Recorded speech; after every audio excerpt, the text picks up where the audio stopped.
Video đang đưa chúng ta về thăm thành phố Long Xuyên, một đô thị sôi động bên bờ sông Hậu. Các bạn có thấy ngạc nhiên không? Có thể có hoặc không, nhưng trong lúc quý khán giả đang theo sát những khung hình này, tôi xin bắt đầu hơi dài dòng một chút. Nhớ lúc tôi còn nhỏ, mỗi khi các máy móc nông nghiệp hư hỏng, cần phụ tùng thay thế, ba tôi đều chạy tắt ráng, tức là vỏ lãi, mòn mỏi lên Long Xuyên để mua máy móc thiết bị. Trong thế giới nhỏ bé của mình lúc đó, tôi hình dung Long Xuyên chắc chắn là một ngôi chợ lớn, là trung tâm hàng hóa, nơi cái gì cũng có bán. Thời đi học thì tôi có đọc các tác phẩm của nhà văn Sơn Nam, một vị tiền bối, vị đồng hương đáng kính. Trong một truyện ngắn của mình, ông cũng từng đề cập đến Long Xuyên bằng 6 chữ: ở Long Xuyên, xứ văn minh, để so sánh với một miệt khác ở ven biển miền Tây. Tôi không rõ tác giả đề cập cụ thể giai đoạn nào, nhưng có thể thấy ở một thời đại nào đó, xứ Long Xuyên này được người ta ngưỡng vọng và tôn vinh. Đến cách đây ít ngày, trong một cuộc trò chuyện với các vị trưởng bối cũng như là một số anh em ở Long Xuyên, có một người anh đã nói rằng khi tới Sài Gòn, bạn bè ở đó thường cho rằng Long Xuyên là chốn xa xôi, nước phèn, ao đìa bờ bãi. Chứ có biết đâu rằng khi tới nơi họ mới hoảng hồn vì một nơi thịnh trị và rộn ràng kém chi. Khi đó tôi mới hứa rằng là khi làm video này, tôi sẽ mang lời gửi gắm đó ở phần mở đầu từ một người bạn Long Xuyên đến với anh em cả nước rằng Long Xuyên cũng rất sôi động và đẹp đẽ, là một chốn thị thành giữa vùng tứ giác.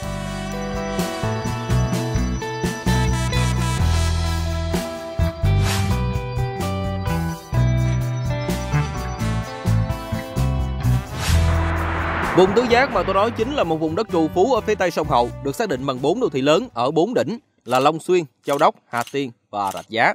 Đây là khu vực có năng suất canh tác lúa hàng đầu trên cả nước hiện nay, nằm trong vùng kinh tế trọng điểm đồng bằng sông Cửu Long.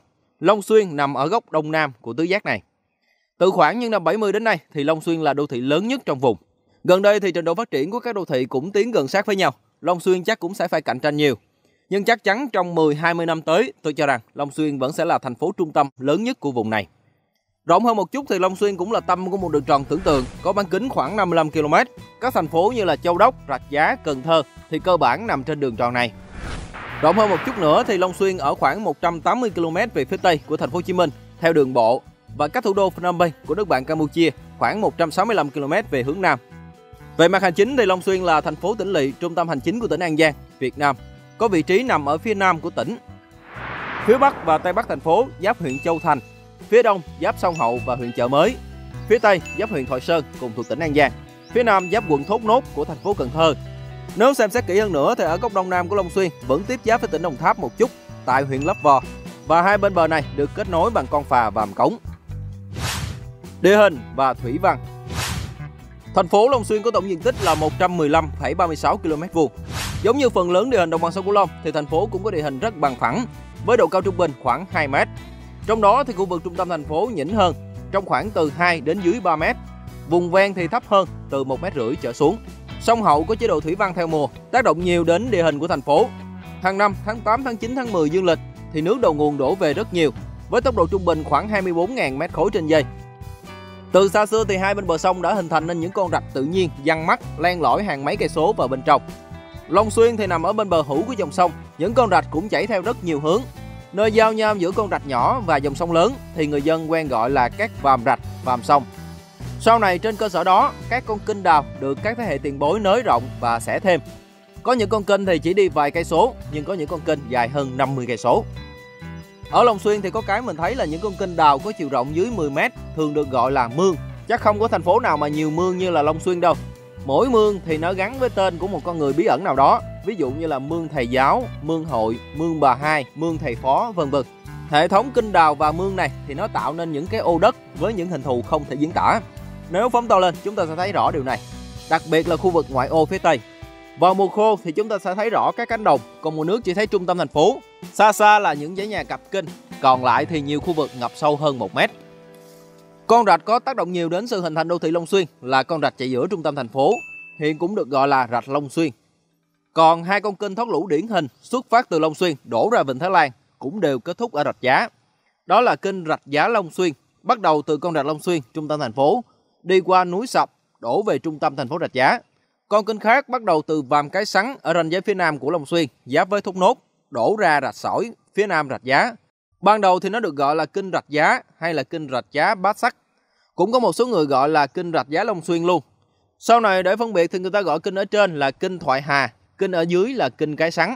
Hai con kênh thì gắn liền với sự phát triển của vùng đất tứ giác Long Xuyên. Lát nữa thì chúng ta sẽ nói kỹ hơn trong phần hình thành đô thị Long Xuyên. Đáng chú ý hơn là có 2 cù lao ở giữa sông Hậu thuộc phạm vi thành phố là cù lao Ông Hổ rộng khoảng 12 km² và cồn Phó Ba. Vào mùa nước lớn, nhìn từ trên cao thì thấy 2 phần đất này lé đé nước, nhìn không kỹ còn tưởng là 2 trảng cỏ nổi lên giữa sông.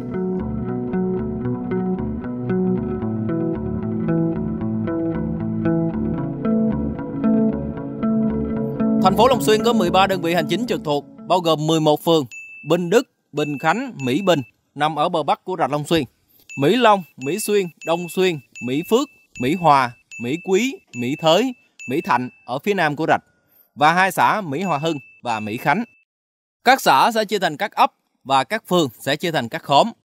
Trong đó thì trung tâm thành phố là các phường Mỹ Bình, Mỹ Long, Mỹ Xuyên, Đông Xuyên và Mỹ Phước nằm bên hai bờ vàm rạch Long Xuyên, giáp với sông Hậu. Còn xã Cù Lao, Mỹ Hòa Hưng thì quản lý cả 2 phần đất ở giữa sông Hậu. Đông Xuyên là tên một phường trung tâm của thành phố Long Xuyên, nhưng đây cũng chính là tên chính thức đầu tiên xuất hiện trong hành trình lịch sử trăm năm của đô thị này. Thủ Đông Xuyên và sự hình thành Long Xuyên. Để trấn giữ vùng đất phía Tây, năm 1757, chúa Nguyễn đã cho lập đạo Châu Đốc gần đầu nguồn sông Hậu. Lúc đầu xung quanh khu vực là những đồn trại đóng rải rác và chỉ có một số ít xóm người Việt, phần lớn là binh lính và gia đình. Xa hơn nữa về phía nam là vùng rừng rậm hàng mấy mươi cây số. Để tự túc lương thực từ Châu Đốc thì họ tiến hành khai phá vùng đất chung quanh đồn, rồi dần dần tiến xuống xa hơn. Năm 1780, vùng đất Long Xuyên mới có người Việt đến khai hoang, đầu tiên tại Châu Trấn Ba, tức là Cù Lao Ông Hổ, vì đây là vùng đất phù sa cồn bãi, dễ trồng trọt. Năm Kỷ Dậu 1789, tại bờ hữu sông Hậu, Thủ Đông Xuyên được thành lập. Đó là một đồn binh nhỏ nằm trên bờ rạch Tam Khê. Chính vì vậy vùng đất hai bên bờ vàm thì được mang tên là Đông Xuyên, còn con rạch cũng được mang tên là rạch Đông Xuyên luôn. Có đồn binh thì dân cư cũng về làm ăn nhiều, thành ra địa phương chọn năm 1789 là năm thành lập vùng đất này. Tuy nhiên, cột mốc quan trọng là tháng 11 năm Gia Long thứ 16, tức là năm 1818. Theo gia định Thành Thông Chí, tháng 11, vua sai trấn thủ Nguyễn Văn Thoại điều động 1.500 dân đào vét rạch Đông Xuyên cho thông, sâu 4 thước rộng 12 tầm, thông đường thủy Kiên Giang. Vua ban tên là Thoại Hà để ghi nhớ công lao bề tôi. Sau khi đào xong thì ghe thuyền qua lại thuận tiện, đảm bảo việc tưới tiêu, rửa đất, di dân khai thác vùng đất hoang hóa, đồng thời hình thành nên mạch giao thông thủy ngắn nhất nối liền Đông Xuyên với Kiên Giang, thông thương ra biển và ngược lại, tạo điều kiện thuận lợi cho việc trao đổi hàng hóa. Ở Đông Xuyên, mật độ dân cư tăng dần lên, buôn bán tấp nập nên được gọi là Đông Xuyên Cảng Đạo. Trong gia định Thành Thông Chí quyển 3 Cương Vực Chí thì có ghi các thôn xóm ở khu vực này, trong đó có Bình Đức Thôn và Mỹ Phước Thôn, kèm theo từ là mới lập. Mà dựa theo niên đại quyển sách này thì có thể suy luận những thôn xóm này có thể chỉ mới được thành lập vào đầu thế kỷ 19, có thể là trùng hoặc là sau thời điểm đào kinh Thoại Hà, khá muộn so với các địa phương khác trong vùng Tây Nam Bộ. Thôn Bình Đức có thể giữ vai trò quân sự, thôn Mỹ Phước giữ vai trò buôn bán, thương mại. Tuy nhiên thì lúc này vị thế Đông Xuyên có thể là chưa được coi trọng, bằng chứng là khi mà vua Minh Mạng cho lập tỉnh An Giang vào năm 1832 thì tỉnh lỵ chọn đặt ở Châu Đốc, cách khoảng 50 cây số thay vì ở đây. Vậy thì vị thế và cái tên Long Xuyên có từ khi nào? Người làm video cũng không biết. Nhưng mà có một sự kiện là năm 1868, Thống đốc Nam Kỳ cho thành lập hạt thanh tra thứ 28, lấy tên là hạt Long Xuyên. Các nhà nghiên cứu ở An Giang cho rằng tên Long Xuyên được đọc trại từ Đông Xuyên, có thể là do thói quen phát âm của một bộ phận dân cư người Hoa thường đọc chữ đờ thành chữ L. Tuy nhiên, không loại trừ khả năng là do in ấn. Trung tâm của hạt đặt tại Long Xuyên và con rạch Đông Xuyên cũng được mang tên là rạch Long Xuyên luôn. Sau đó thì hạt Long Xuyên chuyển thành tỉnh Long Xuyên. Trên hình là bản đồ tỉnh Long Xuyên năm 1920. Trong chuyên khảo về tỉnh Long Xuyên có ghi tỉnh Long Xuyên có hình thù khá kỳ dị, khiến người ta nghĩ tới một con bướm khổng lồ nằm giữa hai con sông. Phần lớn là đất đai màu mỡ, thích hợp trồng lúa. Tỉnh lỵ được mô tả là gần như tất cả các ngành đều có ở Long Xuyên. Sở Quan Thuế và Quản lý có một kho hàng chính và các kho hàng phụ thuộc. Sở Dây thép Long Xuyên thì có một tầm quan trọng đặc biệt với vai trò là đầu đường dây truyền tin với Campuchia. Ngoài tòa án sơ thẩm thì tại tỉnh Long Xuyên cũng có tòa đại hình, có vai trò xét xử các vụ án lớn cho các tỉnh Long Xuyên, Châu Đốc, Hà Tiên, Cần Thơ, Sóc Trăng, v.v. nằm ở phía tây sông Hậu. Giai đoạn này thì con kênh thứ hai từ Long Xuyên thông ra biển cũng được đào bằng sáng múc. Như chúng ta biết, đó là kênh Cái Sắn, mở thêm một vùng canh tác mới. Thị xã Long Xuyên cũng được thành lập, khiến Long Xuyên trở thành một bữa thóc lớn, gạo lại ngon, thường được các buôn lái ở chợ lớn tìm mua. Vai trò thương mại thấy rõ và vai trò quân sự giảm bớt khi mà lúc này Long Xuyên không còn quân đội đồn trú. Năm 1956, tỉnh An Giang được tái lập. Lúc này, tỉnh lỵ An Giang mới đặt tại thị xã Long Xuyên. Từ những năm 20 đến sau khi thống nhất đất nước, Long Xuyên đã có sự phát triển liên tục. Năm 1999, thị xã được công nhận là thành phố. Năm 2020, thành phố Long Xuyên được công nhận là đô thị loại 1 trực thuộc tỉnh An Giang. Đây là đô thị loại 1 thứ 3 của vùng đồng bằng sông Cửu Long, sau Cần Thơ và Mỹ Tho. Hiện thì Long Xuyên là trung tâm chính trị, kinh tế, khoa học kỹ thuật của tỉnh An Giang, có vị trí địa kinh tế chính trị quan trọng trong hệ thống các đô thị khu vực đồng bằng sông Cửu Long.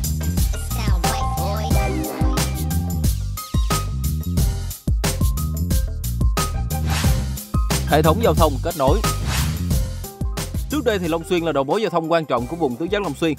Tất cả hàng chục huyện thị trong vùng đều phải đi ngang qua trung tâm thành phố Long Xuyên mới lên được Sài Gòn. Con đường từ Rạch Giá qua Long Xuyên tới Sa Đéc, Vĩnh Long, cũng như là đường từ Châu Đốc qua Long Xuyên đi Cần Thơ đã được hình thành từ thời thuộc địa. Sau này chúng ta biết đó là quốc lộ 80 theo chiều ngang và quốc lộ 91 theo chiều dọc. Đoạn qua Long Xuyên thì là đoạn chạy trùng giữa hai con đường này. Trong ký ức của mình thì mỗi lần qua Long Xuyên là đường rất là đông, còn phải chờ phà nữa. Có khi bên này phà Vàm Cống mà chờ phà để qua Lấp Vò mất hơn 1 tiếng là chuyện bình thường. Năm 2019 thì cầu Vàm Cống được thông xe, lệch về phía quận Thốt Nốt của thành phố Cần Thơ, giảm bớt đáng kể áp lực giao thông cho Long Xuyên. Đó là theo chiều ngang, còn theo chiều dọc thì trong lúc biên tập video này thì những công việc cuối cùng của đường tránh Long Xuyên cũng đã sắp hoàn thành. Chắc chắn là các tài xế sẽ thở phào nhẹ nhõm khi mà không phải qua hàng chục nút giao thông trong nội ô Long Xuyên dài 10 mấy cây số nữa. Ngoài các tuyến vừa nói thì chúng ta thấy nhiều tuyến đường nội tỉnh và liên tỉnh cũng hội tụ về Long Xuyên, hướng từ Thoại Sơn, Tịnh Biên qua Long Xuyên theo đường 943, 941. Và từ đây thì còn 2 ngã vượt sông, đó là phà An Hòa ở phía trên và phà Vàm Cống ở phía dưới cũng đang được khai thác trở lại, giúp kết nối qua chợ mới, Lấp Vò, Cao Lãnh đi Sài Gòn. Và chúng ta thấy thì vai trò kết nối của Long Xuyên vẫn chưa giảm đi.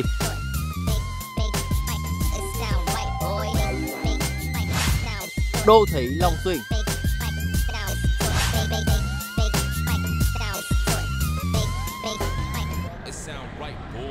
Long Xuyên là kiểu đô thị phát triển dài, chạy dọc theo bờ của sông Hậu.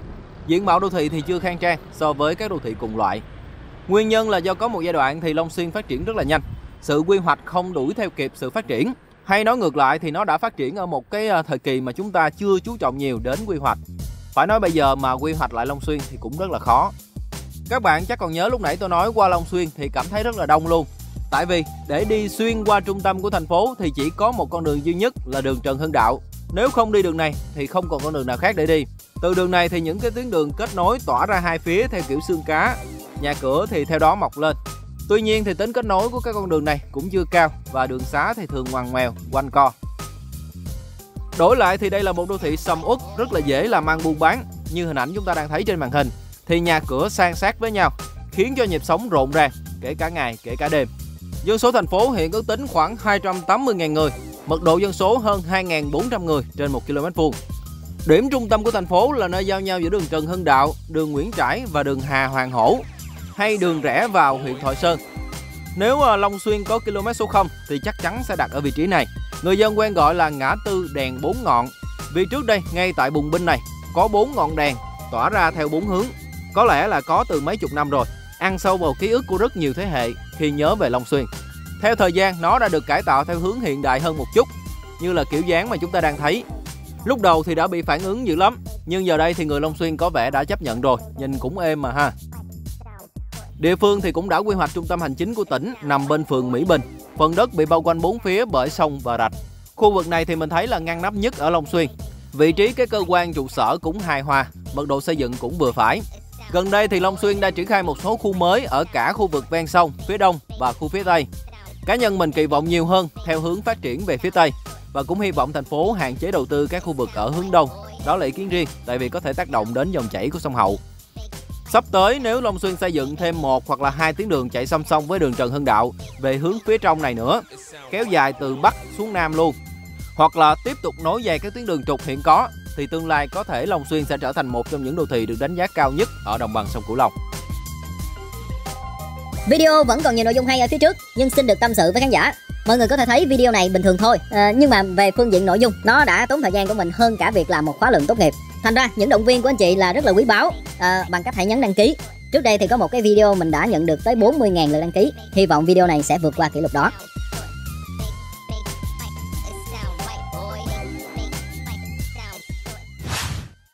Kinh tế.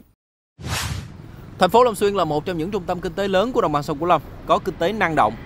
Đây là đầu mối chế biến và xuất khẩu nông thủy sản quan trọng, trong đó nổi bật nhất là ngành hàng cá tra, cá ba sa và lúa gạo. Trên địa bàn thì có cảng Mỹ Thới trên sông Hậu, có thể đón tàu xuất hàng đi trong nước và có thể xuất khẩu sang một số nước trong khu vực. Theo như số liệu trên cổng thông tin điện tử của tỉnh An Giang, thành phố Long Xuyên hiện là đô thị có tỷ trọng thương mại dịch vụ cao nhất trong hệ thống 12 đô thị tỉnh lỵ của đồng bằng sông Cửu Long, với trên 80%. Tổng mức bán lẻ hàng hóa cuối năm rồi đạt trên 25.600 tỷ đồng. Tuy nhiên, trên địa bàn chưa có khu công nghiệp tập trung quy mô lớn nào.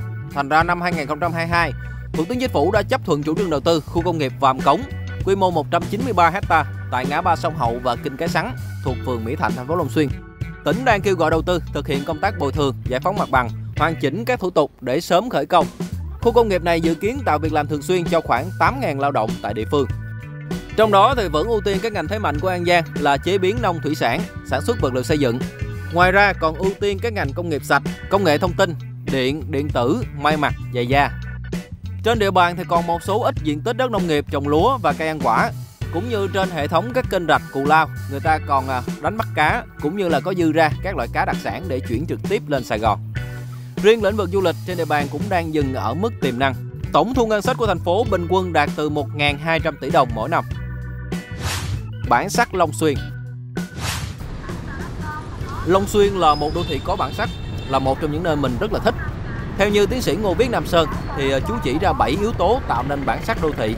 Đó là thời gian hình thành, không gian quy hoạch, môi trường, hạ tầng, hoạt động kinh tế và văn hóa, con người và quản lý. Đối với Long Xuyên thì nó cũng có những đặc điểm nhất định của 7 yếu tố này. Đâu đó thì mình cũng đã và sẽ đề cập từng phần trong video. Còn đối với cá nhân mình, nói nôm na ra thì một đô thị có bản sắc tức là có cái để mà chúng ta phân biệt giữa địa phương này với địa phương khác, có cái đặc trưng, cái mà mỗi khi nhắc tên thì trong đầu chúng ta hình dung ra được liền, thì đó là bản sắc. Cá nhân mình nghĩ 3 cái làm nên bản sắc của Long Xuyên, đó chính là chợ nổi Long Xuyên, người Long Xuyên và đời sống của những bến phà. Trước khi nói về chợ nổi Long Xuyên thì chúng ta nói về chợ ở trên bờ của Long Xuyên. Không bao lâu sau khi lập thủ Đông Xuyên thì ở bên này rạch người ta đã lập nên một ngôi chợ để người dân buôn bán. Không rõ ngày xưa là có chợ Đông Xuyên hay là chợ Long Xuyên chưa, chứ trong rất nhiều tài liệu mà mình thấy thì đều để là chợ Mỹ Phước vì nằm ở thôn Mỹ Phước. Sau này trong một số bản đồ thời Pháp thì có ghi là chợ Long Xuyên. Mình phân vân là hai cái này có phải là một hay là không. Với nữa là do là mình không phải là người địa phương cho nên cũng không biết chợ Long Xuyên ngày xưa có phải ở ngay vị trí của chợ mới Long Xuyên bây giờ hay không. Nhưng có một điều mình chắc chắn, giờ đây ngôi chợ mới này rất là thuận lợi, vừa khang trang rộng rãi, vừa ở ngay cửa Vàm. Đúng theo văn hóa họp chợ miền sông nước mà nhà văn Sơn Nam đã từng cho rằng Long Xuyên đây chính là tiêu biểu cho nền văn minh sông nước đó. Chợ Long Xuyên có các mặt hàng đặc trưng nhất là cá nước ngọt và mắm cá nước ngọt, từ chính những cái sản vật của dòng sông Hậu. Từ cá tra, cá hô, cá lăng, cá mè vinh, cá linh, cá thác lát vân vân. Và xứ này cũng chính là đầu mối giao dịch các loài cá khủng mà khó có thể tìm thấy ở đâu khác. Bến chợ Long Xuyên thì rất thích hợp để lên xuống hàng hóa cho các ghe xuồng chở trái cây và các sản phẩm từ miệt vườn, Cát Ngã. Từ đây trở về phía hạ nguồn khoảng 2 cây số cũng hình thành nên chợ nổi trên sông. Dẫu không được mô tả bằng những từ như là sung túc, tấp nập, nhưng mà nó cứ lặng lẽ tồn tại. Mặc cho những chợ cùng loại từ hưng thịnh lại rơi vào cảnh hẩm hiu, chợ nổi Long Xuyên cứ bình bình dập dềnh theo sóng. Xưa có câu trai nhân ái gái Long Xuyên, ý nói là thanh niên trai tráng vùng nhân ái Phong Điền thì lịch sự bảnh bao, còn gái vùng Long Xuyên thì đảm đang, nhan sắc mặn mà, giỏi nữ công mà buôn bán cũng giỏi. Giờ đây chúng ta ít thấy những cô gái trẻ Long Xuyên ở trên những chiếc xuồng trên chợ nổi, nhưng mà đâu đó cũng sẽ thấy các cô, các chị thoăn thoắt tay dầm, luôn tay buôn bán. Chợ nổi Long Xuyên chỉ có khoảng từ 50 đến 100 ghe xuồng mỗi ngày thôi và rải ra trên một cái phạm vi không phải là dài lắm, nhưng mà lúc nào đi ngang cũng thấy hết. Chợ hợp ngay trên dòng chính của sông Hậu. Khi không buôn bán thì họ cũng neo thuyền luôn ở bờ hữu của dòng sông mà không cần quá lo sợ phải cản trở luồng lạch vì dòng sông khá rộng.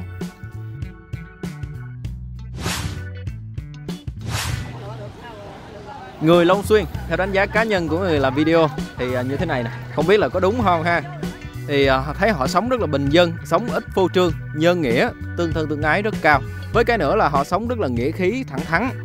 Nếu đối xử với họ chân tình thì sẽ đổi lấy chân tình, còn láo cá thì nên chuẩn bị tâm lý. Nói chơi thôi, kiểu như là người Long Xuyên thấy hiền hiền chứ đừng có dễ qua mặt họ. Về tôn giáo thì vùng đất Long Xuyên Chợ Mới là vùng đất Công giáo xóm ở Nam Kỳ. Có rất nhiều người Long Xuyên vẫn có đức tin tôn giáo này. Đây cũng chính là nơi đặt nhà thờ chánh tòa của giáo phận Long Xuyên, một trong 4 giáo phận ở Tây Nam Bộ. Nếu bạn nào mà có ra đảo Phú Quốc thì cũng rất là lấy làm thú vị, vì biết ở đó cũng thuộc giáo phận Long Xuyên luôn. Còn ở giai đoạn trước thì khi mà các lưu dân Việt và Hoa vào vùng đất mới thì họ cũng đã mang theo niềm tin các tín ngưỡng dân gian và Phật giáo. Thứ nữa là Long Xuyên lại gần cái nôi của Phật giáo Hòa Hảo và nhiều tôn giáo nội sinh từ khu vực xung quanh vùng 7 núi. Ngoài ra còn có các tôn giáo như là Hồi giáo, Cao Đài, cho nên là niềm tin của người Long Xuyên nhìn chung là rất đa dạng. Văn hóa bến phà. Miền Tây mà, từ trong phim Bước Ra Đời Sống, hình ảnh những con phà thường gắn chặt với họ như là định mệnh. Hai bên bến phà bến Bắc thì cư dân thường san sát, thậm chí là dần dần hình thành phát triển thành những cái thị xã, thành phố. Có lúc trên thực tế thì khi mà những con phà dẹp đi rồi thì một số đô thị có phần giảm bớt sự sung túc. Những năm trước khi mà cầu Vàm Cống thông xe thì người ta nghĩ rằng con phà ở Long Xuyên này sẽ đi vào ký ức. Nhưng mà trước nhu cầu của cư dân thì phà lại tiếp tục nhiệm vụ của mình. Bến phà thì nó gắn với những cái chuyến xe liên tỉnh. Khi mà dừng phà thì người ta buôn bán những cái sản vật từ hai bên bờ. Ví dụ như là ở phà Vàm Cống thì hay bán nhất là nem, bánh tráng, cá khô. Thậm chí là người ta còn trèo lên xe để mà chào hàng luôn.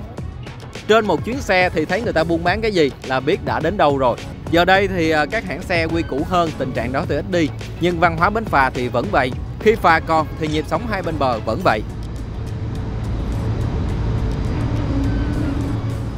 Long Xuyên là một trong những thành phố mà có nhiều bến phà nhất. Một cái thì nối với Đồng Tháp như là vừa nói. Một cái nằm ở ngay dưới chợ Long Xuyên là phà An Hòa nối với huyện Chợ Mới.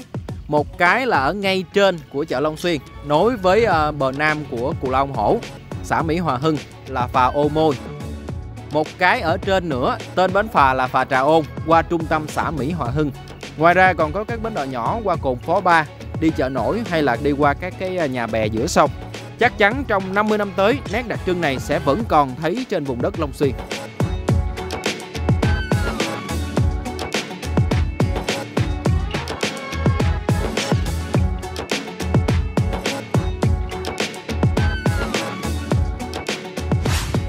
Dù ai xuôi ngược bốn bề, chưa đến ông Hổ, chưa về An Giang. Cù Lao Ông Hổ thuộc Long Xuyên, mà video về thành phố Long Xuyên mà không nói đến ông Hổ thì thành ra thiếu sót. Trái ngược với nhịp sống sôi động ở trung tâm thành phố, Cù Lao Ông Hổ là một làng quê yên bình, thậm chí là còn bình lặng hơn nhiều vùng nông thôn khác ở tỉnh An Giang. Chúng ta nhớ lại thì đây cũng là những xóm làng đầu tiên của Long Xuyên. Ban đầu thuộc thôn Bình Đức, ngày nay là xã Mỹ Hòa Hưng, có nghĩa là đẹp đẽ, yên ổn, thịnh vượng. Báo An Giang kể lại, theo nhiều bậc cao niên địa phương, thuở xưa vùng đất này được phù sa bồi đắp, nổi lên giữa sông Hậu, cây cối bén rễ rậm rạp, không người tới lui. Đến thời khai hoang, sau khi những người đi tiên phong, người dân bắt đầu đến dựng nhà lập làng làm ăn sinh sống. Xưa kia có một vợ chồng ông lão chèo xuồng đi bắt cá, thì thấy bám trên một mảng lục bình trôi trên sông có một con vật giống như là con mèo, nhưng khi đến gần thì không phải là mèo mà là một con hổ, vừa đói vừa rét. Thấy thương nên là ông bà đem về chăm sóc nuôi dưỡng. Con hổ dần lớn lên trong tình yêu thương nên rất hiền lành, không phá phách. Thời gian sau, ông bà tuổi cao sức yếu nên qua đời. Lúc này người dân đến sinh sống nhiều hơn cho nên là hổ rút sâu vào trong rừng. Hàng năm thì tới ngày giỗ của ân nhân, hổ đều mang về một con heo rừng hoặc là nai rừng để đắp lên mộ rồi ra đi. Bây giờ thì qua Cù Lao chúng ta vẫn thấy những hình tượng này. Nhưng nổi tiếng hơn nữa thì đây cũng là quê hương của Chủ tịch Tôn Đức Thắng, người mà đời sau gọi là Bác Tôn. Ngoài những nhà rường truyền thống, những đình chùa cổ thì nơi đây cũng có khu lưu niệm Chủ tịch Tôn Đức Thắng, một trong 2 di tích quốc gia đặc biệt trên địa bàn tỉnh An Giang. Giờ đây, Mỹ Hòa Hưng là một góc quê lãng mạn trong lòng thành phố Long Xuyên, một chút thinh lặng, thôn dã và bình yên.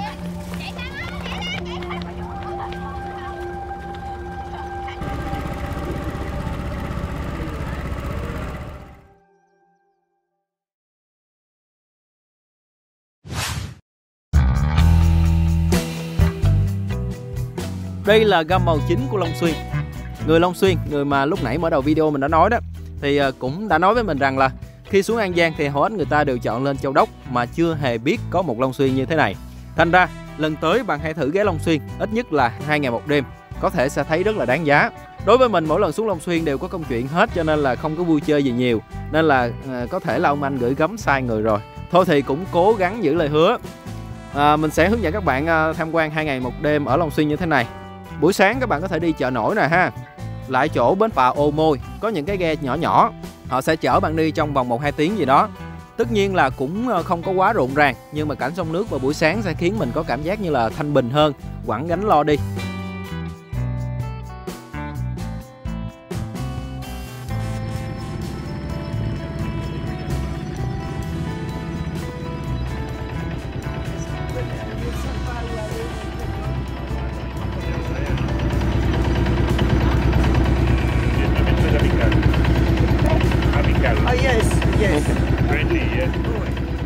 Đi về ghé chợ Long Xuyên, đi vòng vòng ăn cơm tấm hoặc là bún cá. Trưa thì có thể đi xuống phía hướng phường Mỹ Thạnh, ghé trại cá sấu Long Xuyên. Mình không biết mô tả ra sao, thì nó kiểu như là nó có rất nhiều cá sấu. Bên ngoài thì có quán chiêu chiêu, cũng êm lắm. Buổi xế thì có thể ghé bảo tàng tỉnh An Giang. Không biết các bạn có thích bảo tàng hay là không? So với các bảo tàng tỉnh mà mình biết thì bảo tàng An Giang khá là có nét. Kiểu như là nó dễ xem, nhiều hiện vật từ cái thời văn hóa ốc eo Phù Nam, kèm theo những cái đồ dùng thời xa xưa của dân cư trong vùng. Bảo tàng này thì mình thấy khách Tây rất là nhiều. Buổi chiều thì có thể đi ra công viên Hồ Nguyễn Du, ngắm trai xinh gái đẹp, luận đàm thế sự. Buổi tối chính là lúc Long Xuyên vui nhất. Có thể đi ra phố đi bộ hoặc là chợ đêm bên cạnh bờ rạch Long Xuyên. Xong về làm xíu lẩu cá, lẩu mắm, kết giao bằng hữu, rồi này kia nọ. Các hoạt động về đêm ở Sài Gòn có thì Long Xuyên cũng có, không thiếu gì hết. Các bạn có thể thức tới sáng cũng được. Cái nữa là giá cả Long Xuyên là cực kỳ rẻ luôn. Nói về ẩm thực và mặt bằng giá cả hàng hóa nói chung thôi nha. Có thể là rẻ nhất so với các thành phố ở miền Tây.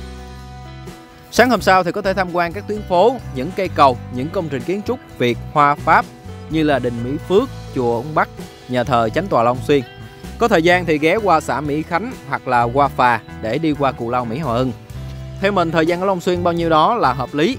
Còn lại thì chúng ta có thể tiếp tục lên các huyện thị khác của An Giang. Có thể video đã quá dài nhưng rất nhiều thông tin còn bỏ sót. Video cũng xin được kết thúc ngắn gọn. Xin được cảm ơn các cô chú anh chị đã ủng hộ, các anh quay phim cùng các bạn đồng hành. Hy vọng là anh chị cả nước luôn ủng hộ. Anh em Long Xuyên thì nhớ chia sẻ nhiệt tình hen. Và quan trọng nhất là hãy bấm đăng ký và bình luận cho vui nha. Xin chân thành cảm ơn.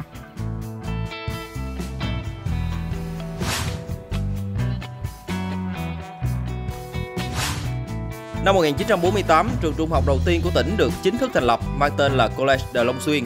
Trường chỉ có 2 phòng học với chương trình dạy bằng tiếng Pháp. 2 năm sau, trường chuyển sang dạy chương trình bằng tiếng Việt. Năm 1952, trường được mang tên là Thoại Ngọc Hầu. Vị tướng đã có công khai phá mở mang vùng đất An Giang. Sau năm 75, trường đổi tên thành trường cấp 23A thị xã Long Xuyên. Sau nhiều lần thay đổi nữa thì hiện nay là trường trung học thông chuyên Thoại Ngọc Hầu, nằm giữa trung tâm thành phố, đào tạo ra nhiều thế hệ thành công trong nhiều lĩnh vực. Trong đó nổi tiếng có diễn viên Huỳnh Lập, ca sĩ Vũ Cát Tường, ông Lê Hùng Dũng, nguyên chủ tịch Liên đoàn bóng đá Việt Nam, v.v.